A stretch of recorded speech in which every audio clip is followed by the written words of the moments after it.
Okay, so making a new gauge cluster lens. Got some acrylic off of Amazon, and you can see I already had try number one and didn't work out. Then getting it too close to the edge was a problem because the edge cracked right out when I drilled it. So I've moved it somewhere into the middle of the panel so that it has edge strength. And first I'm going to, I've already marked all the way around it, and I'm going to pull this. Basically, I'm going to tape it down a little bit better, and then I'm going to go ahead and drill all the holes that go around the perimeter. Okay, you can see I marked a few. That's what should be marked. That's up under there. So I'm going to go ahead and drill those out now. So as I'm doing this, I'm drilling it, and I'm keeping this 2x4 behind it as a backer, something that the drill will drill through, and also to steady. Blah, blah, blah, blah. Anyway, so just going to move this around on top of the 2x4, using it as a backer. So all the holes are drilled out now. Just one tip, just go slow. Don't go crazy on this. Take it easy. Nice and gentle wins the race here. What I'm going to use to cut it, my scrolling saw. I got the finest bit that I had in my case, which honestly look used, so I'm not psyched about this, but I'm going to go ahead and do it anyway. I do have a backup to another sheet of acrylic if I need to start over. So, first cut deemed somewhat successful. I got to the edge and it kind of cracked over to one of the holes, but that'll be, I don't think that's visible once you put the bezel around it, so I'm not going to worry too much about that crack. Hopefully it doesn't do it again at any of the other holes, but there is that risk. Okay, cut number 2, halfway across the bottom. This is where the steering wheel sits. And I got to the right, here? So I'm probably going to come from this corner, knock that off, and then come across. Okay, so here's the piece all cut. So I've taken the skill saw and cut it out.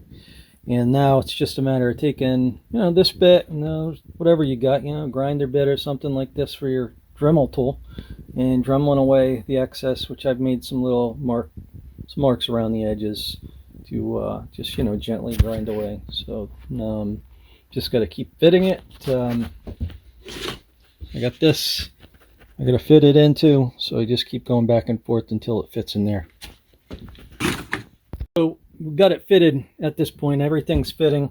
You can see it's not like perfect. Some of the holes are bigger than they need to be, but it's okay. Those edges are going to be covered up by bezel to some degree once I put the outer shell on.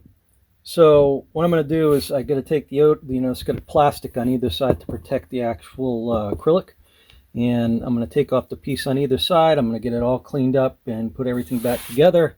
And then in these corners, I believe what I'm going to do is a little bit of hot glue.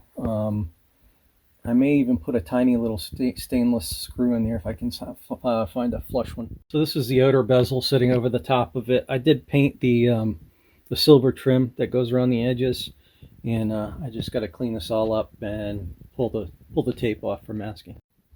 The area's been cleaned up, a little new towel, and now I got to take this plastic off either side of this, and then gonna go ahead and try to get this fastened. Not sure what I'm gonna use as a fastener yet. So it's very clear. I don't know if you can see it, but it's a nice clear piece of acrylic, and I just need to make it even cleaner. Spray it up, clean it up, and put it on. Okay, so you can see it's pitch it at an angle so you can actually see the glare off of it. But you can see that the lens is on, and it looks good, crystal clear. Do have that little crack that I left in the corner there, but it's not showing. It's going to be under the bezel. I got to fit the bezel that goes over it now, so we're going to put something over it, and that's going to screw on. So we'll see if everything matches up okay. The only concern I have is, so here's what wasn't there before. I put very small stainless steel screws. I don't know, maybe number 6s or something in the corner. So each corner got one, just to keep it so that it's not going to shake and vibrate in there. The light's not super in here, but this is the completed product. It's all back into the gauge clusters attached, and we got a new glass. So mission accomplished.